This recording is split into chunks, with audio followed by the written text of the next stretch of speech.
Hi there. Today we're going to do lesson 44 in our pink book. We're going to begin by going over some of the words that are going to be in our story this time. The first word is able. Say it. Spell able. A-B-L-E. Able. Next word, periods. Say it. Spell periods. P-E-R-I-O-D-S. Periods. Next word, arrows. Say it. Spell arrows. A-R-R-O-W-S. Arrows. Next word, island. Say it.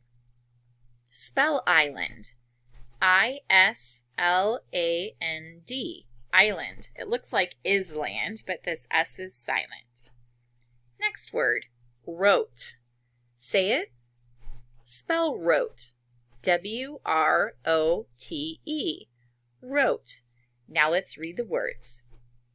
Able, periods, arrows, island, wrote, window, inside, sure, beyond, shook, yeah, puddles, compass, chance, sense, during, unfold, broken, specs. Nice job.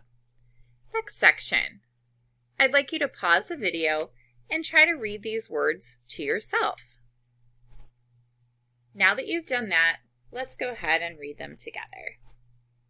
Spell, crack, numbers, dotted, code, thousands, head, 9, really, ready, people, again, treasure, great, once, few, because, arrived.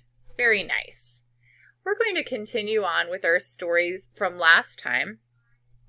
Remember that these two, I think, teenagers, Tony and Rosa, had gone over to the old sailor's house, Old Salt. Old Salt had received a trunk full of his old captain's things because his captain had passed away. Tony and Rosa were interested in some of those things, including a map that they had found. Let's keep reading to find out what happens in cracking the code. Tony and Rosa didn't see Salt for over a week.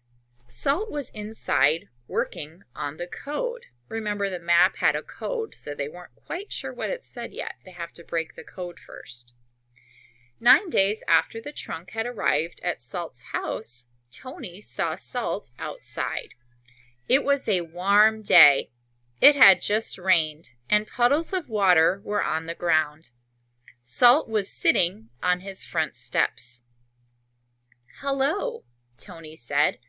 "How are you coming with the code on the foil map?" Salt shook his head. He said, "that sure is a hard one. Worked day and night, I have, and still I can't make heads or tails out of it. I think it is beyond me."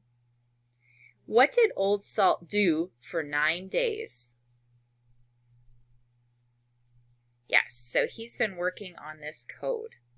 When Tony saw Old Salt, where was Salt? He was sitting on his front steps. How much progress had Salt made with the code? Really, he hasn't gotten far at all. He said, "It's beyond me. It's too hard for him." Let's keep reading. "Maybe you need some help," Tony said. "What if I helped you work on the code?"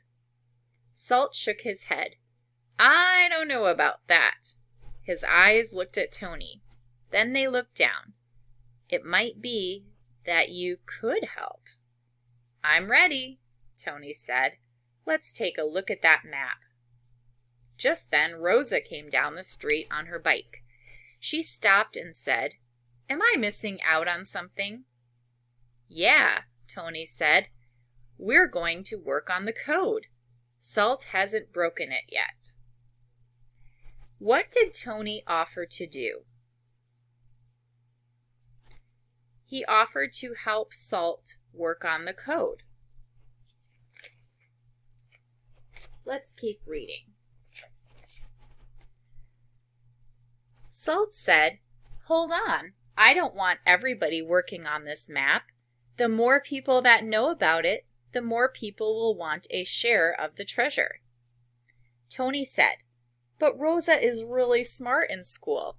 She's good at word games. And besides, 3 heads are better than 2. Salt said, "Well, all right, but 3 people it is, and no more. The 3 of us will work on the code. If we crack it, we share the treasure 3 ways. If we don't crack the code, we're out. Is that a fair deal?" "That's a fair deal," Rosa said. How many people were going to work on the code? Just 3 and no more. So just Rosa, Tony, and Old Salt. If they figured it out, how will the treasure be divided? Yes, it will be divided 3 ways between the 3 of them. Moving on. So they went up to the room with the captain's chest. They crowded around the table. Salt unfolded the map and laid it on the table. Then he held his glass in front of the map. "There it is," he said. And there it was. There was an island in the middle of the map. The island was shaped like a thick letter S, and there were these numbers at the top of the map: 19, 19, 6, 15, 9, 12, 18, 15, 19, 5, 9, 19, 12, 1, 14, 4. On the island were some letters, and there were more numbers. There were arrows joining the letters and numbers. What was the shape of the island on the map? It was shaped like a thick letter S. What was at the top of the map? All of these numbers right here. And what was written on the island? Letters and numbers.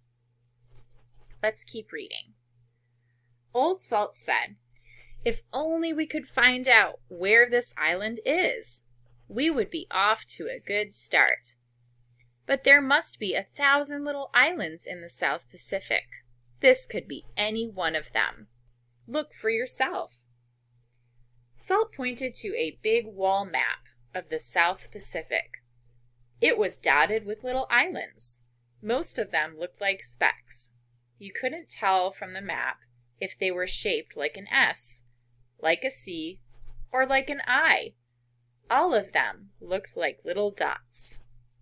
Salt said, "I think those numbers at the top of the map will tell where the island is, but I haven't been able to crack the code." In which ocean was this island? Right, the Pacific Ocean. Why was it difficult to find the S-shaped island? Because on this map that they were looking at, they all just look like little dots. Salt thought that something was on the map that would tell them where the island was. What information was that? Yeah, he thinks these numbers at the top of the map are a clue to give them the location of the island. Let's see. Rosa asked, "Could those numbers stand for compass readings?" "Not a chance," Salt said. "That's the first thing I worked on. Those numbers make no sense in terms of a compass." Now remember, a compass is kind of like a little circle with an arrow basically, or a little device that shows you what direction you're going into. So he's wondering if maybe it gives him compass directions. Rosa said, "This doesn't look too hard." Salt said, "It must be hard or somebody would have cracked the code before." Tony and the others worked on the code for an hour. Suddenly, Tony said, "What if those numbers stand for letters?" Salt looked up. Rosa stared at Tony a moment, then said, "That's it. What if the number 1 stands for the letter A?" Salt said, "And 2 would stand for B, and 3 would stand for C." Rosa asked if the numbers referred to compass readings. Again, what's a compass? So remember, a compass is a little device, and if you look at a compass, the arrow tells you a direction, and that direction is called a compass reading. What idea did Tony have about the numbers? Yeah, he thought that maybe the numbers actually stood for letters. And what might the number 1 stand for? That's correct, the letter A, because it's the first letter of the alphabet. Let's keep going. Rosa grabbed some paper, and here is what she wrote. So basically right here, you guys, is a code. So if the number was 1, then that would mean it would stand for letter A. 2, because it's the second letter in the alphabet, would stand for B, and so on all the way to Z. Then Rosa looked at the numbers at the top of the map. 19, 19, 6, 15, 9, 12, and so on. She said, "Let's see what we spell when we put the right letter for each of these numbers." The first number was 19. So Rosa wrote S below that number. Rosa put in letters for each of the other numbers. Then she could see what it said at the top of the map. Now, if you want a little challenge here, you can go ahead and you can crack this code. Remember, you're going to just look up here. So the number is 19, and you're going to write S, S, F. Let's see if this spells anything. That's just a little challenge for you. So next time we'll go ahead and we'll do the workbook page. We'll see you then.